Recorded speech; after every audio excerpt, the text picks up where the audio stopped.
Hey coucou! Je te souhaite la bienvenue sur Créatrice Power, le podcast entièrement dédié au développement de ton entreprise créative. Moi, c'est Eleonora, juriste et conseillère financière le jour et créatrice d'objets en tissu la nuit.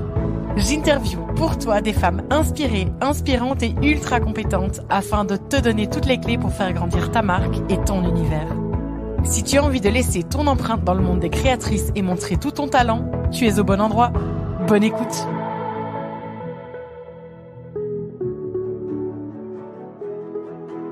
À mes copines et collègues créatrices, bonjour et bienvenue dans ce nouvel épisode du podcast Créatrice Power. Cet épisode est très spécial car il lance la série d'épisodes dédiés aux témoignages, histoires et coulisses de créatrices elles-mêmes. À mes yeux, on apprend en se formant et en écoutant les conseils d'expertes compétentes, mais aussi en échangeant avec d'autres créatrices. En profitant, si je peux dire, de leur expérience et de leurs conseils, car elles passent ou sont passées par le même chemin que toi et il y a de fortes chances que vous partagiez les mêmes problématiques. La créatrice qui ouvre le bal est une créatrice que je porte tout particulièrement dans mon cœur, car j'ai eu la chance de collaborer plusieurs fois avec elle, personnellement et professionnellement, d'échanger sur des projets futurs, sur le quotidien de créatrice et d'apprendre à connaître la femme derrière le compte. J'ai l'immense plaisir de recevoir Rosine du compte Rosalindine, qui est illustratrice et designer créative à l'univers doux, coloré et ultra mignon. Ses dessins sont poétiques et émouvants. Maman de rivières, muesli et d'énormément de plantes, elle dessine les animaux et les humains comme personne. Je pense pouvoir dire que son travail est la représentation de la célèbre maxime « Une image vaut mieux que 100 mots », tellement les émotions transparaissent sur ses illustrations. Rosine, bonjour et merci d'avoir accepté mon invitation sur ce podcast. C'est une démarche généreuse et très courageuse et je t'en suis infiniment reconnaissante. Bonjour Eleonora et merci beaucoup. La description que tu as faite est vraiment trop mignonne. Je ne saurais même pas quoi dire maintenant. Eh bien, ne te tracasse pas. Avant de plonger dans ton histoire créative, je te propose une petite série de questions courtes qui nécessitent des réponses courtes et qui vont permettre aux auditrices de découvrir ou de redécouvrir Rosine avant d'en apprendre un petit peu plus sur Rosalindine. Est-ce que tu es prête? Oui. Alors, dis-moi un petit peu, quels sont les petits moments du quotidien que tu chéris le plus? Alors, moi j'aime vraiment les détails dans la vie. Donc les petits moments du quotidien, ça va vraiment être des petits détails. Donc une petite lumière, un reflet de fenêtre sur un mur, une odeur de pain grillé quand on passe dans la rue ou à côté de chez les voisins. Je sais pas, tu parlais de mes plantes, une nouvelle feuille, des choses vraiment simples comme ça. Et je trouve que c'est très important de les remarquer au quotidien parce que dans les quotidiens de créatrices où on reste par exemple beaucoup chez nous, enfin, moi c'est mon cas en tout cas, j'aime vraiment pouvoir toujours trouver quelque chose de nouveau et d'agréable à voir. Voilà. Quel est le dernier achat que tu as fait rien que pour toi? Eh ben, je pense que c'est du thé pour l'automne, du thé pomme cannelle, parce que j'adore ça et que ça va me mettre dans le mood un peu cocooning de l'automne, donc j'avais un peu hâte. J'adore aussi. Quelle est ta couleur préférée et pourquoi? Alors, ça, je sais que ça peut étonner, parce que c'est pas du tout une couleur que j'utilise dans mes dessins, mais jamais même, c'est le marron. Ah, effectivement, c'est vrai. Et puis c'est rare en plus. Et j'adore le marron.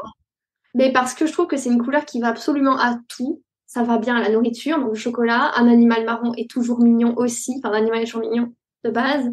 Je trouve que tout est beau en marron. Et c'est vraiment une couleur que je trouve jolie. Après, si on va dans les symboliques, parce que du coup, je travaille vachement avec ça dans mes différentes prestations.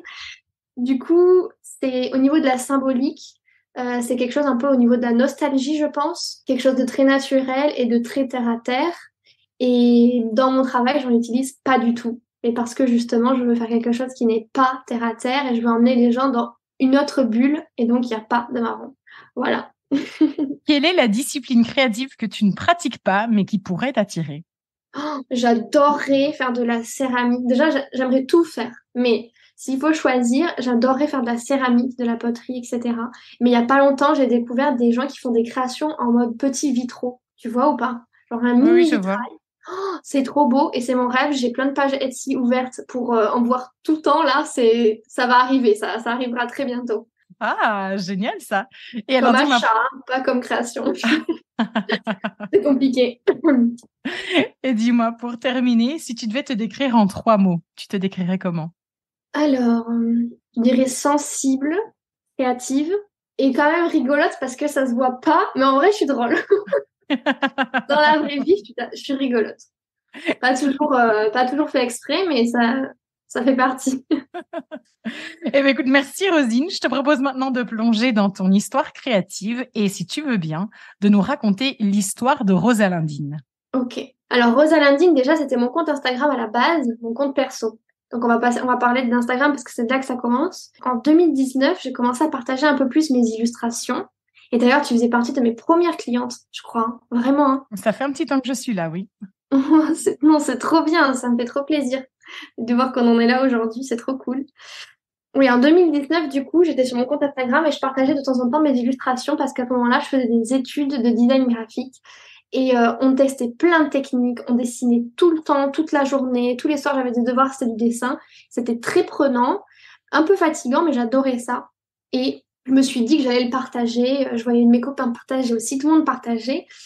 Et j'ai commencé à faire des illustrations après de Muesli, donc mon lapin, qui est arrivé cette année-là. Et je sais pas comment c'est venu. Ah si. Non, je sais plus. Les gens m'ont demandé de faire des illustrations de leurs animaux. Donc ils me demandaient de temps en temps, ah, tu peux dessiner le mien, tu peux dessiner mon chat, tu peux dessiner mon chien. Donc je me suis dit, je vais faire un petit concours et puis je vais proposer à quelqu'un de gagner un portrait d'animal. Ce que je fais encore aujourd'hui, c'est marrant. Et c'était parce que c'était pas mon métier et je voulais pas faire payer ça. Et du coup, j'ai proposé. Et ça a très très bien marché. J'ai eu des gens après qui m'ont demandé à la fin du concours, mais en fait, je veux maintenant mon portrait d'animal moi aussi. Donc, j'ai envisagé de me lancer à mon compte et j'ai fait du coup quelques portraits comme ça. Ensuite, je suis partie en stage. J'ai fait un stage où je faisais énormément d'illustrations aussi, donc j'avais beaucoup de chance parce que c'était vraiment ma passion première. Et que surtout, après ce stage, je me lançais dans la vie professionnelle, donc c'était trop important pour moi. Et de ce stage, je me suis mis en freelance pour pouvoir continuer à travailler chez eux. Et c'est là vraiment que j'ai ouvert les places d'illustration et de portrait pour pouvoir, j'avais le statut, donc je me sentais pas non plus trop une imposture. Et puis je faisais des petites illustrations comme ça pour les particuliers. Ensuite, la dernière étape, on va dire, la grande étape qui a changé, c'est l'année dernière où je me suis dit que j'avais envie de faire d'autres choses. Je voulais faire des identités visuelles et c'est ma formation première de base. Et j'avais un peu abandonné ça parce que pour moi, c'était quelque chose de trop scolaire et ça me correspondait pas vraiment de faire des logos, tu sais, très texte, trop corporate. Et moi, du coup, je voulais faire l'illustration et je me suis rendu compte que c'était pas impossible de lier l'illustration et l'identité visuelle. Et alors là, je me suis éclatée. On m'a confié des projets trop cool. J'ai dessiné plein de fruits, j'ai dessiné des animaux, j'ai dessiné les animaux des gens de l'entreprise. Donc du coup, c'était leur mascotte. Enfin, trop trop bien. Vraiment, avec ça, je m'éclate. Et puis aussi, qu'est-ce qu'il y a eu? Je fais des collabs aussi de temps en temps. Donc là, je m'associe à d'autres créatrices. Vraiment, je pense que c'est le genre de choses, ça te parlerait complètement. On se met comme ça en Zoom, en Google Meet, et on discute et on trouve des idées. Ensuite, on les crée et on s'éclate. Et c'est toujours le seul mot qu'il faut. Enfin, la seule chose qui est importante à ce moment-là, c'est de s'éclater toutes les deux et d'offrir un produit qui s'éclate. Et là, par exemple, la dernière collab avec les stickers qui font des arcs-en-ciel sur les murs, et ben c'était exactement ça. Voilà. Alors, dis-moi un petit peu, Rosalindine, pourquoi? Le nom? Oui. Rosalindine, mais ça c'est un peu long. Bon, déjà, j'aimais pas mon prénom quand j'étais petite parce que tout le monde m'appelait Roseline. Tout le monde m'appelait Roseline et ça me rendait dingue. J'étais tout le temps obligée de dire que je m'appelais Rosine. Du coup, je détestais mon prénom. Et puis, quand je jouais à des jeux ou quoi, j'avais cherché à mélanger des lettres d'un autre prénom. J'inventais tout le temps des prénoms et j'avais inventé ça. Donc, depuis que je suis toute petite, c'est mon pseudo de n'importe quoi. Voilà. Et du coup, c'est resté parce que c'était mon pseudo de mon compte Instagram. Et en fait, c'est resté après mon nom de marque, en fait. Donc, c'est vraiment, ça remonte à très, très loin. Et il faut savoir que Rosine, à la base, ça veut pas dire rose comme on pense, ça veut dire raisin sec. Voilà. Et bien là, tu m'en Pas apprends une. d'information. Voilà, c'est pas aussi poétique que ce qu'on pense. Et dis-moi, lorsque tu as décidé de te lancer, donc tu as ton statut en tant qu'indépendante et donc tu peux illustrer, comme tu disais tout à l'heure, sans te sentir usurpatrice. Qu'est-ce que tu mets en place à ce moment-là pour mettre toutes les chances de ton côté? Ou est-ce que tu envisages de te lancer pour mettre toutes les chances de ton côté? Ou comment ça se passe et qu'est-ce que tu fais? En fait, c'était vraiment un à côté où je me disais, en plus de mon travail, je peux faire plaisir à des gens, me faire plaisir à moi, parce que tous les illustrateurs, tous les gens qui dessinent ont déjà eu des gens autour d'eux qui leur disent, est-ce que tu peux me dessiner? Et c'est vraiment le running gag où tout le monde trouve ça agaçant, alors que moi maintenant, forcément, j'adore. Et j'ai quand même oublié de préciser quand même que la base de mon métier, c'est que depuis que je suis toute petite, mais aussi longtemps que je me souvienne, mais en tout cas à 5 ans, c'est sûr, à 5 ans, je savais que je voulais être illustratrice, je voulais être dessinatrice de livres pour enfants, je disais. Et c'était mon rêve, parce que pour moi, faire des dessins, c'est ce que je préférais, et je voulais faire ça comme métier. On avait beau me dire, c'est pas ça un travail, je disais, si, il y a des gens qui font des livres, donc je peux faire des dessins. Et donc, je m'étais rabattue sur l'idée du livre parce que c'est ce que je connaissais en tant qu'enfant. Mais mon rêve, c'était vraiment de faire des dessins toute la journée. Vraiment. Et là, on peut dire que tu as vraiment exaucé ton rêve d'enfant, alors. Ouais, voilà. Voilà. Non, ça, c'est vrai que ça me fait plaisir d'y penser. Et donc là, tu revenais un petit peu là-dessus, mais donc je me permets de revenir sur la question ici, qui était de voir qu'est-ce que tu avais mis en place pour vraiment pouvoir te lancer. Est-ce que, par Oui. exemple, donc tu sortais de l'école, tu m'as expliqué, donc tu avais eu un travail en entreprise et c'est là où tu as décidé de te lancer comme. Alors, en Belgique, on dit en tant qu'indépendante, mais peut-être qu'en Oui, France. en tant qu'indépendant, c'est bien. Et donc, tu te lances, tu as ce statut. Qu'est-ce que tu fais? Est-ce que tu décides, je ne sais pas, de faire une formation complémentaire, peut-être sur l'entrepreneuriat, je ne sais pas, je sais pas. Quelles sont les choses que tu aurais pu ou que tu as mis en place pour te lancer? Ou tu t'es dit, on va voir, je me lance, je dessine et on verra où tout ça nous mène. Oui, voilà. En fait, j'ai pas vraiment mis de choses en place pour me lancer. Une fois que j'avais le statut, je me suis dit, bon, je peux faire des choses à côté, ce sera des petits plus, et ça a toujours été pour me faire plaisir. Le moment où ça a vraiment pris de la place dans ma vie, c'est quand il y a eu le Covid. Pour beaucoup d'entreprises, c'est là que ça bouge. Il y a eu le Covid et la boîte dans laquelle j'étais, c'était une jeune boîte et du coup, elle était vraiment dans une situation dangereuse, enfin pas très stable. Et moi, pour me retourner, je me suis dit, ok, pendant le temps où je suis tu sais, on avait 2 jours par semaine, je sais plus comment ça s'appelait, je vais faire de l'illustration et là, je vais vraiment proposer des places et des places pour faire de l'illustration. Et c'est là que ça a bien marché et j'ai eu des clients, j'ai eu pas mal d'autres clients, même je faisais du sketchnoting, je sais pas si tu connais. Oui, oui, Ça oui. t'explique un concept en idée, ça marche super bien. Tu as un compte aussi là-dessus, non? Oui, ouais, je l'ai un peu abandonné. Je l'ai un peu abandonné, mais pour le coup, j'avais ça aussi. Et au bout d'un moment, ça commence à bien marcher et c'était stable. Et je me suis dit, bon, je peux partir. Et j'ai fini par partir et faire une rupture conventionnelle. Donc, pour répondre à ta question, j'avais un peu ce filet de secours à ce moment-là, quand j'étais vraiment à 100% à mon compte, où j'avais un petit peu de revenus du fait que j'avais le chômage les premiers mois. Donc, ça, c'était bien. Et c'était sécurisant. Ensuite, ce que j'ai mis en place vraiment, ben, c'est ça, en fait, c'est de me rendre compte que ça marchait avant de me lancer vraiment, mais tout en sachant que ça n'avait. Je sais qu'il y a beaucoup de gens qui veulent être à leur compte depuis très longtemps. J'ai des amis qui sont dans ce cas, mais qui sont même pas. Du coup, qui ne le sont pas, à 100% en tout cas. Et moi, c'était pas mon objectif. Moi, je voulais être tranquillement dans une entreprise parfaite, où je suis bien confortable et tout. Et finalement, bah, cette entreprise-là, je l'ai créée, donc je ne l'ai pas trouvée. Et puis, ça me va très bien comme ça aujourd'hui. Je trouve ça fou. Est-ce que tu pourrais nous décrire ton quotidien et nous dire si ça a toujours été ce quotidien-là ou pas? Et alors, quand je dis toujours, c'est depuis que tu t'es lancée en tant qu'illustratrice. Fais-nous rêver. Je sais pas si ça fait rêver, mais justement, au début, quand j'étais encore en CDI, et que je faisais l'illustration quand même, je travaillais tous les soirs et tous les week-ends sur les projets. Donc c'était vraiment, mon temps libre était rempli de ça. C'était un peu trop quand même, puisque ça m'a valu une sacrée tendinite que je me traîne encore un peu aujourd'hui. Donc c'est pas recommandé. Il faut toujours réussir à avoir aussi du temps pour soi et puis que le corps a besoin de se reposer aussi. Mais j'adorais quand même, c'était génial. Et c'est de là d'ailleurs que j'avais fait ton portrait, c'était sur un week-end, je m'en souviens, c'est sûr c'était ça. Et, et du coup, mon quotidien aujourd'hui, eh ben, de façon assez classique, je commence mes journées à 8 heures, je les termine à 17h30 à peu près, parfois un peu plus, parfois un peu moins, ça dépend des fois. Et puis, je me réserve toujours 2 soirées par semaine pour pouvoir travailler comme il faut sur des projets parce que je sais qu'il y a des moments où je vais être moins efficace pendant la journée. Et au lieu de me flageller, de me stresser pour rien, je sais que j'ai 2 soirées bonus que j'utilise tout le temps pour avancer sur des projets. Et donc, mes journées en général, c'est... bah, je fais de l'illustration beaucoup. dessine, je partage un peu mon quotidien, je réponds à mes clients, des choses comme ça. J'ai de plus en plus de calls, du coup, que je n'en avais pas beaucoup au début, pour les identités visuelles, parce que c'est des projets où j'accompagne vraiment des personnes sur quelque chose d'un peu plus long, et où il y a vraiment besoin d'avoir un échange long et humain avec. Et voilà, je fais des petites pauses pour aller caresser mon chat.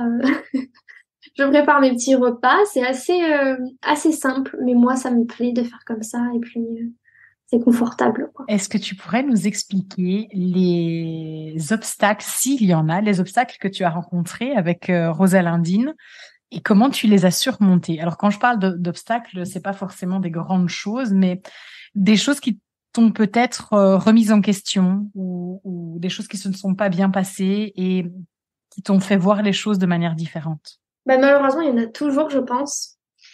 Il y en a toujours et on perd un petit peu la magie, du coup. Bah, déjà, l'obstacle qui revient pas mal, c'est le souci de l'irrégularité du statut, qui fait que pour les projets perso, bah, ça bloque. On a voulu acheter une maison, ça a été un gros problème, alors qu'il n'y avait pas de problème normalement. Donc c'est à ce niveau-là. Moi, je suis une personne pas mal angoissée de base. Donc forcément, savoir qu'il n'y a rien de sûr et qu'on ne sait pas où est-ce qu'on en est dans un mois ou deux, c'est vraiment, tu vois, même en parlant, ça me stresse alors qu'il n'y a pas de raison. Mais c'est quelque chose qui me stresse. Donc ça, c'est plutôt au niveau pratique, un peu au niveau, oui, concret. Et ensuite, au niveau mindset, la vraie chose qui m'a vraiment mis un coup, c'est d'être confrontée au plagiat mais pas juste de mes illustrations, mais de ce qui fait ce que je partage, en fait, donc de Rosalindine, de mes couleurs, de mes idées un peu profondes. Et sauf que c'est vraiment des choses que je sors de moi, donc j'ai très mal vécu le fait que quelqu'un puisse en fait, j'arrivais pas à comprendre que quelqu'un ait pas assez de choses en lui pour aller chercher chez les autres, alors que c'est tellement intime. Moi, mes illustrations, je mets toutes mes émotions dedans, je mets celles des gens, j'invente rien et surtout, je vais pas chercher ailleurs et je serai très mal à l'aise de le faire. Et si un jour ça arrive qu'il y ait une ressemblance, ce sera une ressemblance et ce sera pas profondément. Enfin, je peux pas faire quelque chose autre que quelque chose qui est profondément moi. Et donc, j'ai eu beaucoup, beaucoup de mal avec ça. Et ça traîne un peu encore toujours dans les choses que je partage. Ça m'a empêché un petit peu d'être 100% ce que je voulais être. Voilà. Et est-ce que c'est quelque chose qu'aujourd'hui tu as réussi à... Alors tu me dis que tu le traînes, mais est-ce que c'est quelque chose que tu as, avec lequel tu as appris à vivre ou que tu as réglé ou voilà, ça, malheureusement, tu te dis que c'est comme ça et il faut faire avec? Je pense que j'ai appris à vivre avec, mais surtout, je sais que ça existe. Et donc, je vais mettre un peu des limites à certains moments pour éviter que ça dépasse, même si en vrai, on n'y peut rien. Et c'est ça qui est compliqué, c'est que on peut vraiment rien y faire. Donc, voilà. Alors dis-moi un petit peu, quelle est ta plus grande fierté avec Rosalindine?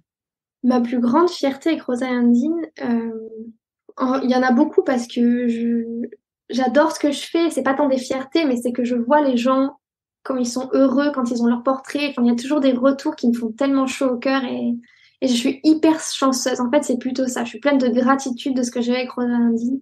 Mais peut-être que ce que je suis fière, c'est d'avoir créé ce dont j'avais besoin à un moment. Tu sais, je te disais juste avant que Rosalindine, c'est pas Rosine, c'est une partie. Et comme je suis une personne angoissée, j'avais besoin de quelque chose qui sort de la réalité, quelque chose de doux, de léger, ou quand on rentre dessus. Et pourtant, je soutiens plein de causes, mais je partage pas de choses compliquées. J'évite au maximum de partager des choses compliquées parce que moi, j'avais besoin de cet espace où il n'y a pas de mauvaises ondes, où on a vraiment des choses légères. Et pour autant, je parle de sujets un peu plus tristes par rapport à certains portraits que j'ai eu l'occasion de faire. Donc le deuil périnatal, même la perte d'un animal, c'est toujours difficile. Et c'est des sujets bah forcément, qui me bouleversent, mais que je traite avec une certaine émotion qui rend la beauté quand même qu'il y a derrière, parce que dans tout événement difficile, il y a quand même une certaine beauté, il y a toujours énormément d'amour. Et voilà, c'est ça, j'aime le transmettre. Et donc, je suis fière d'avoir créé une petite bulle dans laquelle les gens qui, des fois, ont besoin peuvent se retrouver un petit peu et se dire ah, ça fait du bien. Et je suis la première à chercher ça partout et à le trouver dans d'autres façons aussi. Donc, je sais que bah, ça fait son petit effet. Et est-ce que aujourd'hui tu saurais dire là où tu te projettes avec Rosalindine dans 1 an, 2 ans, 3 ans, je ne sais pas. C'est tellement compliqué. Ça, c'est vraiment compliqué comme question parce que c'est dur de se projeter, ce que tu disais tout à l'heure, mais en même temps, peut-être que ce que je peux me souhaiter plutôt, c'est de continuer comme ça et d'évoluer toujours mes prestations avec ma personne qui évolue. Donc là, par exemple, je fais plus d'identité visuelle, j'ai envie de faire des collabs, j'aimerais faire des collabs avec plein d'autres créatrices qui ont plein d'idées, juste pour s'éclater, faire des choses qui me plaisent et puis pouvoir continuer à en vivre à 100% parce que c'est vrai que quand on est à son compte, on a toujours l'ombre d'un mi-temps qui plane au-dessus de la tête au cas où pour faire autre chose. Et puis j'aimerais pouvoir continuer au maximum à faire ça de façon légère et en prenant plaisir. Donc, on va dire que c'est ça. Alors, tu me parlais de collaboration. Comment est-ce que une collaboration naît? Donc, tu m'expliquais tout à l'heure, il y avait les calls, il y avait les Zooms où Mhm. et toi et l'autre créatrice, vous discutiez et vous créiez quelque chose ensemble. Mais comment ça se passe? Qui vient chez qui? Qui propose quoi? Comment est-ce que tu veux bien nous ouvrir une petite fenêtre Oui. sur ces Alors, histoires-là? souvent, c'est des personnes avec, par exemple, dans mon cas, c'est des personnes avec qui j'ai déjà discuté et que j'adore. C'est important que les deux cibles et les deux univers se collent bien parce que du coup, ça fait des rencontres super. Les personnes qui suivent une personne ou qui suivent l'aventure d'une personne et l'aventure de l'autre sont très heureux de découvrir l'autre univers et ça, c'est vraiment agréable. Des fois, c'est moi qui ai contacté en disant, j'adore ton univers, j'aimerais juste qu'on fasse quelque chose ensemble une fois. Il faut qu'on travaille ensemble. Et d'autres fois, c'est arrivé dans l'autre sens, je crois. Et oui, c'est ça, plusieurs fois. Et comment ensuite ça se crée? Eh ben, c'est ça, on discute, on se pose et on réfléchit à une idée commune et ça vient tout seul. Là, les dernières collabs que j'ai eues, comme celle pour le fameux sticker arc-en-ciel, c'est une cliente d'identité visuelle et c'est vrai que c'est quelque chose à laquelle je m'attendais absolument pas. Mais ces clientes que je rencontre avec qui je travaille leur marque, on finit, enfin là, les dernières fois, on a créé toujours des choses ensemble après parce que ça match au niveau de nos univers et du coup, ça peut faire des choses encore plein de choses. Donc voilà, c'est deux univers créatifs qui matchent, deux personnes aussi qui matchent et qui se soutiennent. Et puis ça fait de... Non, franchement, c'est de très belles aventures à chaque fois. Alors, dis-moi un petit peu, Rosine, quel est le conseil que tu donnerais à une illustratrice qui souhaiterait vivre de ses illustrations? Pas facile non plus. Je pense que c'est un peu bête dit comme ça, mais c'est vraiment ça. Il faut qu'elle fasse quelque chose qui lui ressemble parce que ça se voit quand c'est pas la personne. Il faut que ça soit vraiment elle et qu'elle aille chercher au plus profond d'elle ses idées, sa façon d'être. Bien sûr qu'il y a plein de choses qui se font ailleurs, mais et puis se comparer, c'est aussi pas forcément toujours une bonne chose parce qu'on a l'impression qu'on fait pas bien, alors qu'il n'y a pas de bien. Il faut juste faire comme on est soi. Et ça marche vraiment à tous les coups. Moi, toutes les créatrices que j'admire ou qui font les choses comme elles sont, ça se sent, même toi, tu vois, le podcast, c'est tellement toi, c'est la même façon dont tu parles en story, dont là, je suis trop contente qu'on parle en vrai, mais je sais que c'est la personne que t'es et ça se ressent et c'est hyper important. Donc et ça marche pour tous les créatifs, ce serait d'être soi. Ok. Donc, la question suivante était de voir quel était le conseil général que tu donnerais à une créatrice. Mais donc, j'entends bien que c'est garder cette part d'authenticité Oui, et l'exprimer dans ce que l'on crée et dans ce que l'on propose. ouais. Alors, dis-moi, Rosine, est-ce que il y aurait quelque chose que tu regretterais de ne pas avoir dit dans ce podcast? Quoi que ce soit que tu aurais envie de Mais je partager. pense pas, mais je sais que je vais avoir plein d'idées après, donc non, mais merci à toi en tout cas de m'avoir appelé parce que c'est un beau projet que tu portes et j'espère surtout que ça aidera plein de gens à se remotiver s'il y a des moments de bas aussi parce que ça arrive. Et puis voilà, et puis avoir plein d'idées, à se lancer dans leurs projets, à oser faire des choses qu'ils n'auraient pas osé forcément. Et puis même juste à passer un bon moment en t'écoutant. Donc voilà, merci de m'avoir passé cette opportunité. Et voilà.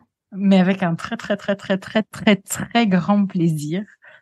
Dis-moi, pour terminer, j'aimerais te demander le nom d'une créatrice dont tu apprécies particulièrement le travail et que tu me recommanderais de recevoir sur ce podcast.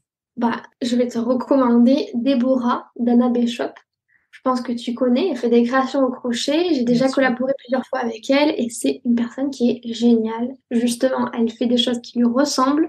Elle suit toujours son intuition. Elle a tout le temps de nouvelles idées. Je sais pas comment elle gère sa vie de maman. Tout ce qu'elle fait à côté, toutes les idées qu'elle a. Elle sort des livres. Elle crée de nouvelles créations. Enfin, elle est géniale. Elle est super et je pense que ça pourrait être formateur pour tous les créatifs d'avoir un petit peu son parcours et même comment elle vit ça au quotidien. Et puis ses défis, elle aussi, parce que c'est toujours intéressant d'apprendre des défis des autres. Eh bien, écoute, c'est noté et l'invitation est lancée. C'est très drôle parce que, alors ici, ton épisode sera diffusé avant celui dont on parle d'elle, justement, en parlant de l'image forte qu'elle dégage et le fait de voir une de ses photos avant même de savoir que ce sont ses créations, on sait que c'est elle, tellement que, oui. Donc c'est très drôle que tu en parles également. Merci Rosine à toi pour ce témoignage. Moi, j'ai passé un moment délicieux et je suis certaine que les auditrices de Créatrice Power également. Je profite d'ailleurs, les filles, pour vous rappeler que toutes les informations concernant Rosine et son travail se trouvent en description de l'épisode. N'hésitez pas à aller découvrir son travail et à la suivre. Ce qu'elle fait est juste fou. Merci à toi, Rosine, et à très bientôt. Merci.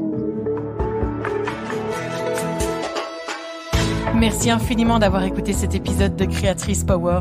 J'espère qu'il t'a apporté inspiration, connaissance et de quoi nourrir ta réflexion pour faire grandir ton entreprise créative et ta marque. N'hésite pas à noter cet épisode sur ta plateforme d'écoute préférée et à le partager sur les réseaux sociaux. Cela me permettra de grandir avec toi et de fournir toujours plus de contenu de qualité. Rejoins-moi sur la page Instagram de Créatrice Power pour obtenir davantage de conseils et d'inspiration entre chaque épisode du podcast. Je t'y accompagne de 1001 façons pour faire briller ta créativité et réaliser tes rêves. À bientôt.